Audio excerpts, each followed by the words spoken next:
I met and I worked with so many celebrities, but when I met Oprah was my Oscar moment. Oprah's production team called Anastasia Soare. Would she come do Oprah's eyebrows live on the massively popular daytime TV show? And it was kind of scary because to do live her eyebrows and doing live in front of a camera is very difficult. I knew she was coming today, so I haven't plucked yet, and I'm ready to go. So let's get started. This is Anastasia, Queen of Brows.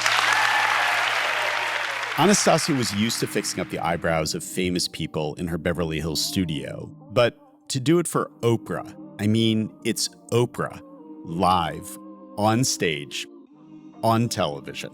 I wanted to cry, I wanted to jump, I don't even remember what. But Anastasia kept her cool on camera. She walked the audience through how to perfectly shape your eyebrows, and Oprah loved the result. Anastasia is the eyebrow queen in this country. You will not find anybody better than her on the planet for doing brows. I haven't. This was a different era. Daytime television really mattered, and no one mattered more than Oprah. Her talk show was seen by millions and millions of people every day. So after the episode aired, the phone will not stop ringing. And it hasn't stopped ringing ever since. The Romanian immigrant's celebrity-fueled beauty business grew from renting a room in Beverly Hills to a global brand that peaked at a valuation of no less than $3 billion. This is Masters of Scale. I'm Jeff Berman, your host. Anastasia Soare is the expert esthetician responsible for the way everyone from Oprah and Michelle Obama to Kim Kardashian and Michelle Pfeiffer shape their eyebrows. In this episode, she shares lessons in leveraging today's influencer economy and explains why she never wants to retire.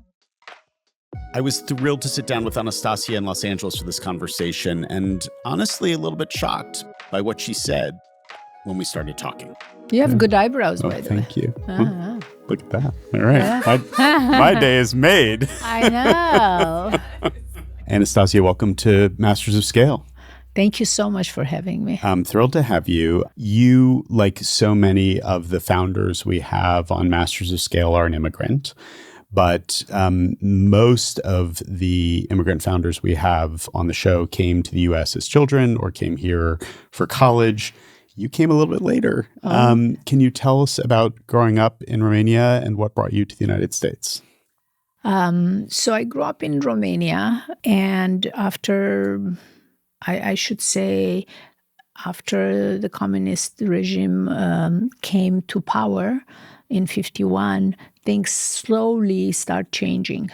The more communist regime became more powerful, they start taking property from my grandparents, and my uncles used to have restaurants and own properties, and they were not allowed to own the restaurants anymore. They were taken by the government, and they had to work there. They started cutting electricity.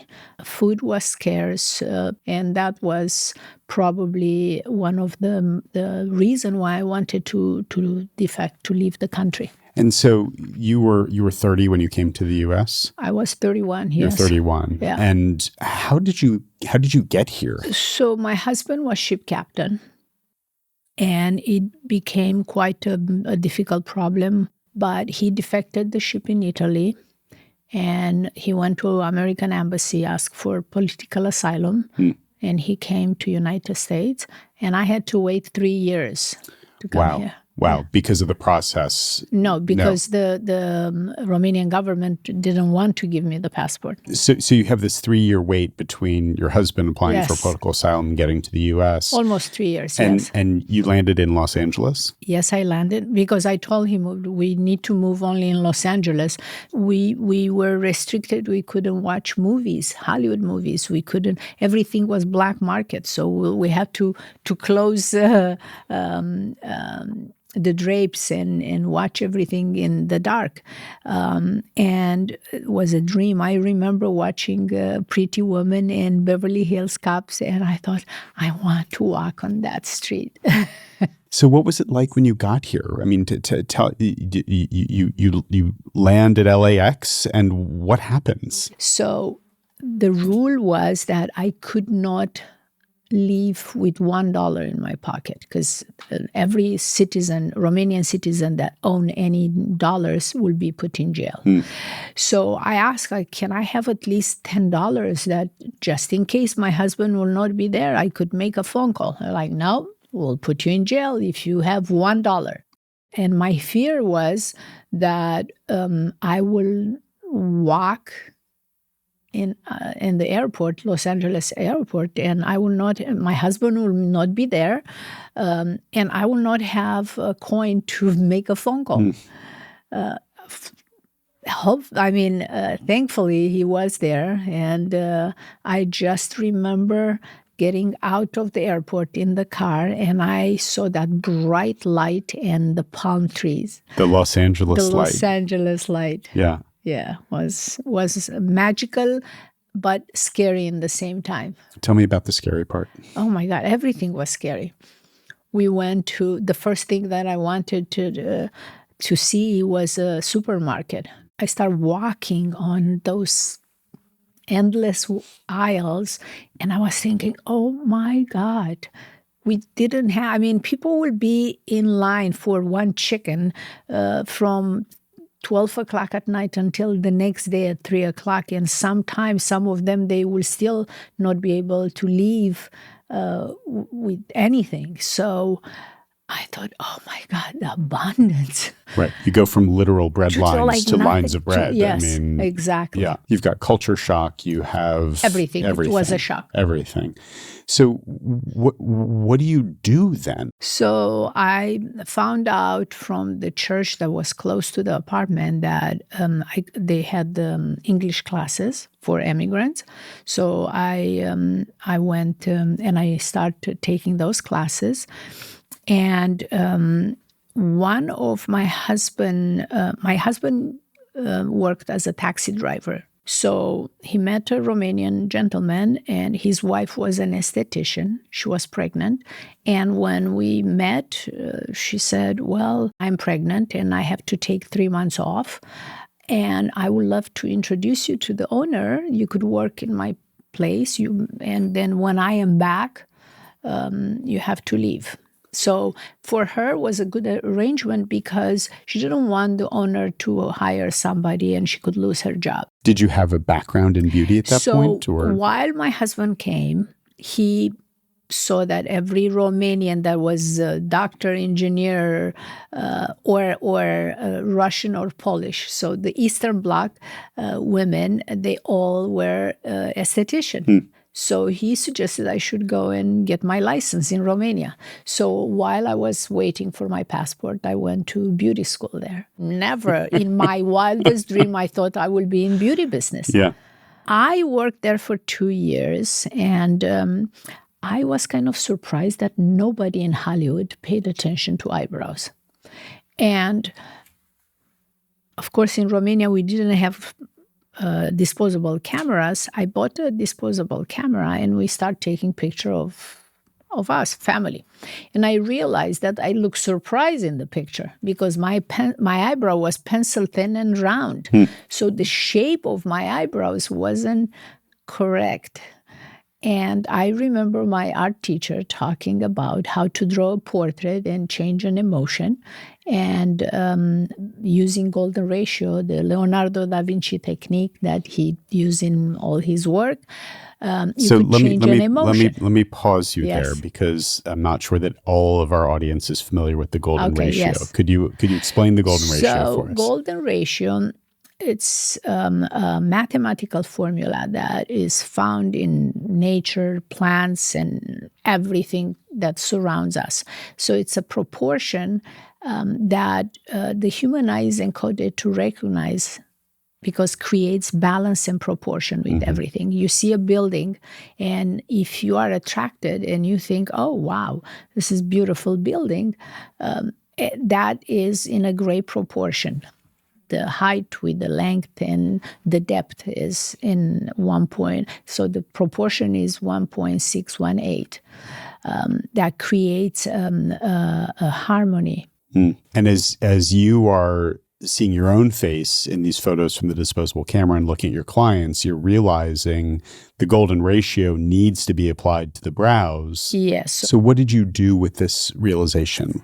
So I wanted to fix my own eyebrows. And once I did that, my clients used to come and say, wow, you look different. You look rested. What did you do? And of course, I started sharing with them my discovery, and I started shaping their eyebrows. I went to the owner and I said, look, I think we should do this as a service. And they said, well, we cannot charge more than $10 because it wasn't a service. Right. And it didn't make business sense for them. It didn't scale. Which didn't scale. And but I really believed in it. And one Sunday, I told my husband, I'm going to open my own business. So this was 2 years after I came to America. I came here to do something. I have to do this. This is why we came here. Otherwise, we could stay in Romania. Or we'll go back. If I will not be able to make it, we'll go back anyway. So I looked in a newspaper and I said, I'm going to rent a room in a salon only in Beverly Hills. I have nothing to lose and everything to gain. Exactly. Right. So the boldness of the vision, I'm going to do this. I know it doesn't scale yet, but I see the opportunity. I can feel it. I'm going to rent a room. Is a real leap of faith. It's a willingness to almost risk everything at that point, is what it sounds like. Is that what it felt like? Yes, absolutely. And this was the only country that will allow me to do that. How do you go from renting a room and just starting to working with the biggest, most famous talent in the world? That's a very good question. So the moment I rented the room, which was scary in a way, what I wanted to do was to master my skill. I cannot tell you how many free eyebrows I've done at the beginning of my career. Every shampoo girl, every hairstylist, every makeup artist, everybody, because I want them to believe in my skills and talk to their clients, send me their clients. Soon, Anastasia was working with some of the biggest names in Hollywood. It didn't take long for women's magazines to take notice of this new beauty trend. She says that Allure magazine was the first to call her in the early 1990s. They asked me if I could, they could write about the best kept secret in Hollywood. And I said, sure. And then they said, well, can we use a celebrity client? So I asked Michelle Pfeiffer. I called Michelle and I said, can I use your name? It's like, oh, of course. And at that time, remember, people didn't talk about facials or bikini, Brazilian bikini, and I thought, I'm going to talk about the eyebrows. Because eyebrows is something that it's a walking advertising, okay? And everybody could see it. And everybody's happy to talk about. And what it sounds like is you built really a hand by hand, person by person, an incredibly devoted clientele to the point where within just a few years, I mean, I don't know that our younger audience members know that Michelle Pfeiffer in the early mid-90s was, as big a star as existed. The biggest star that existed is true. Yeah. This is not a small thing that not only can you call her, but she's going to say yes to being with you in Allure magazine. I have to say that my clients were the biggest supporter. They were the most wonderful people that helped me to learn the language better, if I had a question, hey, I don't know how to write a check. How should I do it? Where should I okay, we'll help you. Yeah. No, I have a photograph in my home that I love. It's a sign, and it reads something like, the words "I love you" are indeed beautiful and powerful, but there are no more important three words in the English language than "Can I help?" And Yes. That spirit of wanting to help Absolutely is so deeply powerful. And I learned from them that you have to ask. Anastasia went from Hollywood's best-kept secret to a household name when she appeared on Oprah. They said, well, Oprah wants to get her eyebrows done by Anastasia live. And it was kind of scary because to do live her eyebrows, of course I said yes. I went there, and it was very powerful. Oprah had always been central to Anastasia's idea of success in America. And remember, I came in this country, and for the first 3 months going to school, I had, I don't know why, I watched. We had only one TV, and my husband used to watch Lakers and all the news. And I said, I want to watch only one show, this 3 o'clock show, this woman called Oprah. And he's like, but you don't understand English. Like, why do you want? And it's like, I don't know. But I feel like I want to watch her. This show, this is the deal. You could watch all day long, all day night. I need to watch at 3 o'clock. And after a while, he will fight with me. And he's like, I don't understand. Why? And I said, well, I need to understand how she asks questions, because one day I'm going to be on her show. Obviously, it was just to make him mad, but that was my You saw beginning. it. You saw I it. saw it. Yeah. I put it in the universe. So when I went and I did her eyebrows, was, oh my God, I couldn't. I wanted to cry. I wanted to jump. I don't even remember what. You know what I mean? Yeah. It was one of the most powerful women on the planet, the most influential woman, and her power and her energy, her aura was so powerful. I met and I worked with so many celebrities, but when I met Oprah was my Oscar moment. What happens after you're on the show? The phone will not stop ringing. It changes everything. And so there's one direction to go in building this business where you could be franchising and launching Anastasia Brows all across America and what have you. There's another where you start launching consumer products. Which direction did you go? So I work on both. I used to do master classes and teach people, esthetician, how to do eyebrows. And it was very difficult because they will get the certificate, they will put it in their salon, and then if they will have a client that wasn't happy, they peel off half of their eyebrows, they will call my salon because was my name there. You've certified them. Yes. Yeah. So to keep the quality was very difficult. And so the judgment of the person who's providing the service comes into play in a way it just doesn't in other kinds of businesses. Absolutely. Yeah. Absolutely. So when I started doing eyebrows, I used to mix some Vaseline with aloe vera and eyeshadow to fill in the eyebrows to create that perfect shape. And the client will come back and say, well, I know my eyebrow looks amazing when I leave, but after I take a shower, I need that product. So that was the reason why I wanted to create products. So it was an authentic, a normal thing for my business to do, because I had such a long list of celebrity. Nordstrom invited me to launch the product there. And that was the perfect moment for me to launch the brow studios.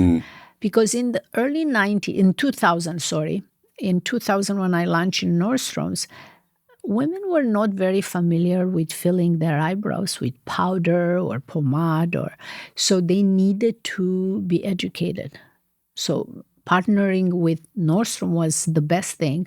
We opened brow studios, esthetician. I had at that time a team of field team that will go and will train the girls, and myself. Every weekend I used to travel in different cities and train the estheticians. Did you need to raise money to be in the consumer products, or were you able to use the Nordstrom deal to fund the consumer products? In 1990, nobody wanted to invest in something called eyebrows product.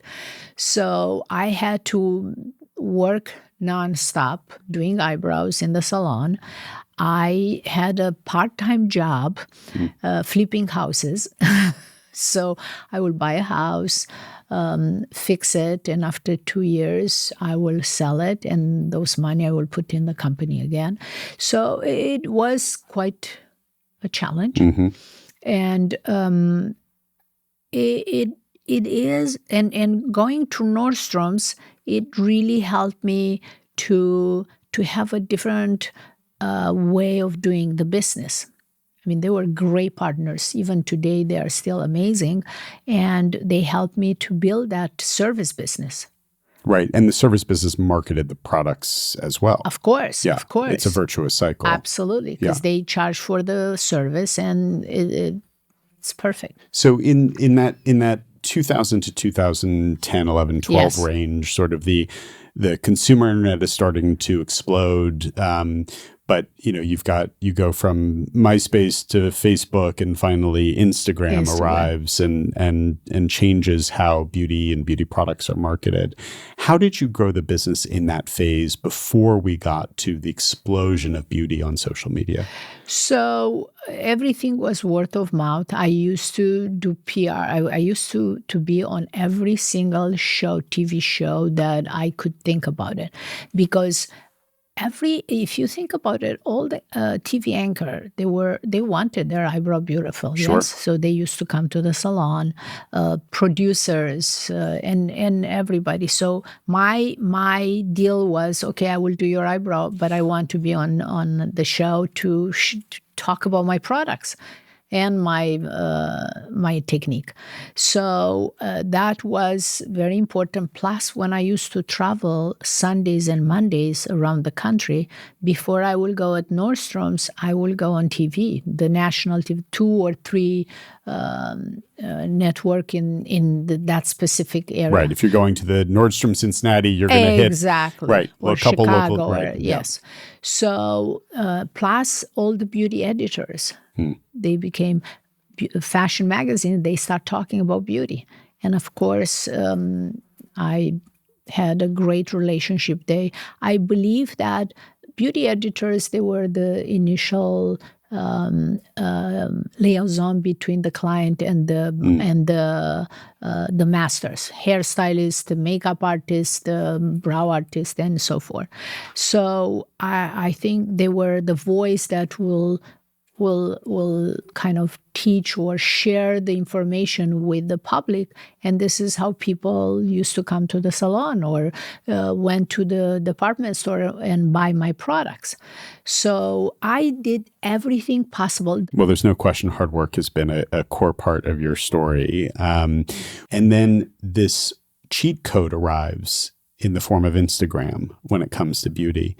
So a lot of businesses that were established in the 90s and early 2000s were not able to take advantage of the opportunities. They didn't see it. They weren't nimble enough. They weren't entrepreneurial or opportunistic enough. And a lot of companies that reach scale, right, and have a founder who've done things one way for a long time, they miss it. And that's where insurgents come and take over. But you caught that wave. You took that wave. So what happened that let you do that? How did that happen? So my daughter started working with me, and every Sunday and Monday, Saturday night, we'll take our carry-on and we'll fly to different cities to promote the product. I used to shave the eyebrows, and she used to teach the client I would recommend the color and the products, and she used to tell them how to use them. So after a while, she said, "Mom, I work 7 days a week. I'm only 18.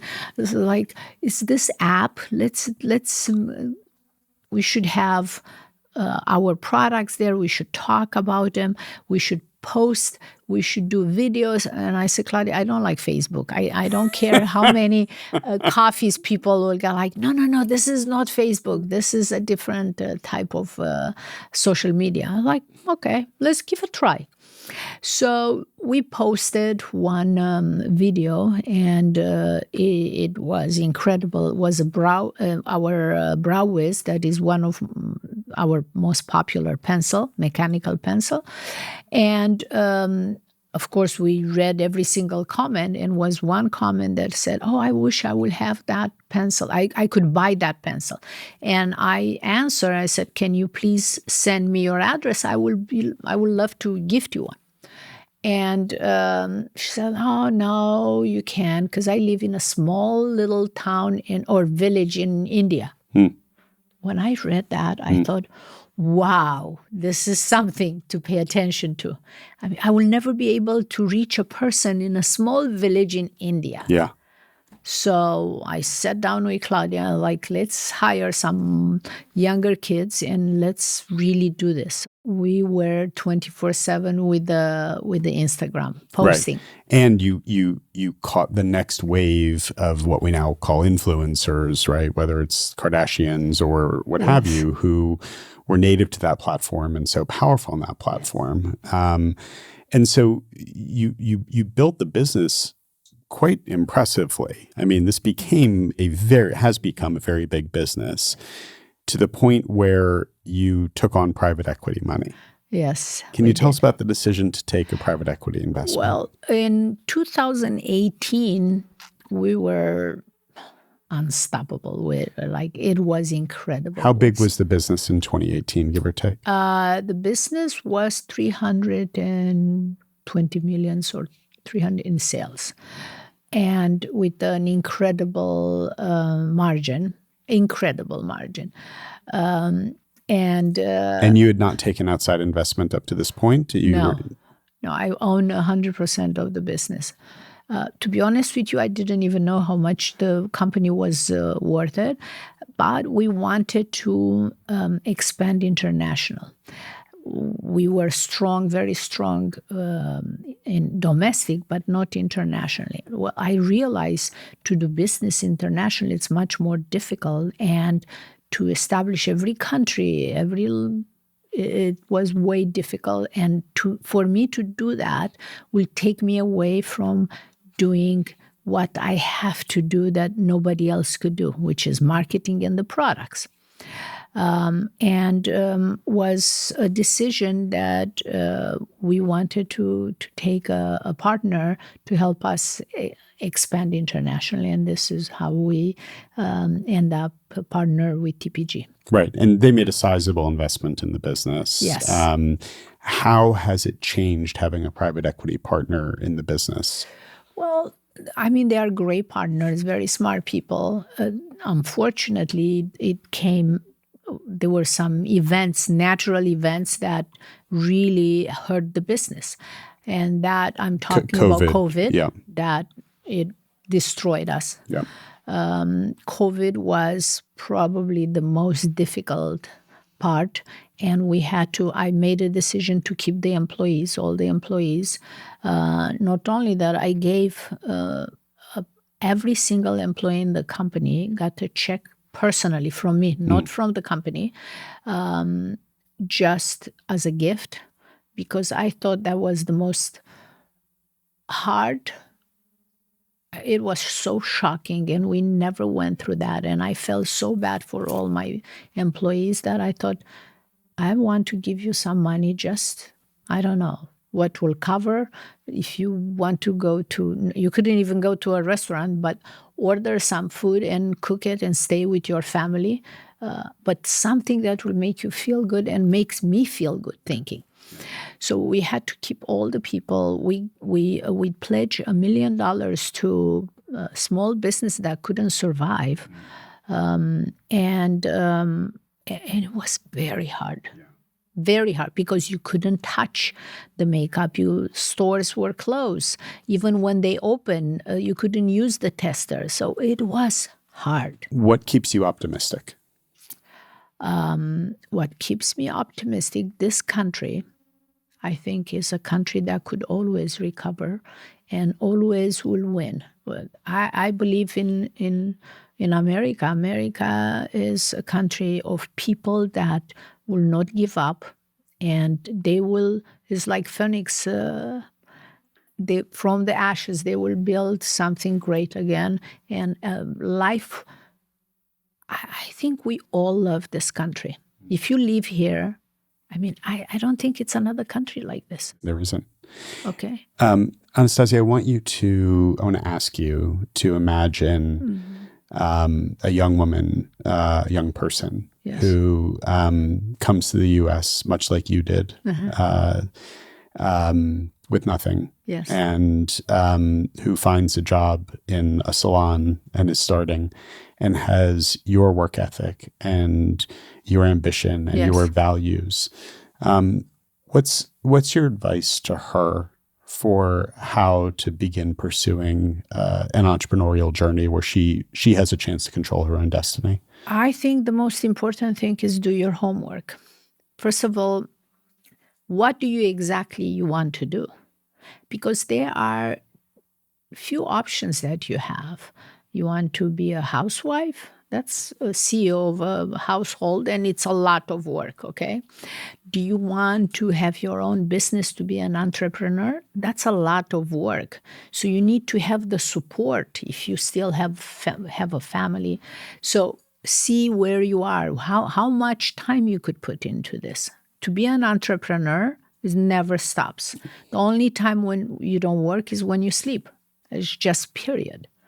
And then if you check all those points, then you have to think, okay, this what I want is, I believe in something. You need to perfect your skill. Constantly. I am in this business for 32 years, okay? I constantly want to be better every day. I want to learn more. I want to be better than I was yesterday. So perfect your skill, master your skill, that people, it's something that's your foundation. Then you have to market your skill. That's another important thing. As well, you have to surround yourself with people that share your vision, and they will go with you on this journey. And then everything you do, you have to service something, to have, I want to do this because I want you to take advantage of my skills or whatever I think I could offer. It's for the people.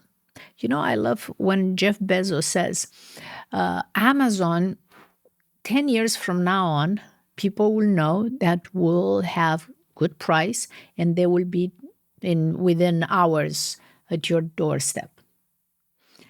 He knows exactly what is his business. I think you need to have very clear vision of what you want to do. And it's a lot of work, it's a lot of discipline, a lot of determination, but you have to love it because it's not easy. But if you love what you do, you feel like you don't work. You have achieved so much and done so well financially and built something and have a world-class investor behind you.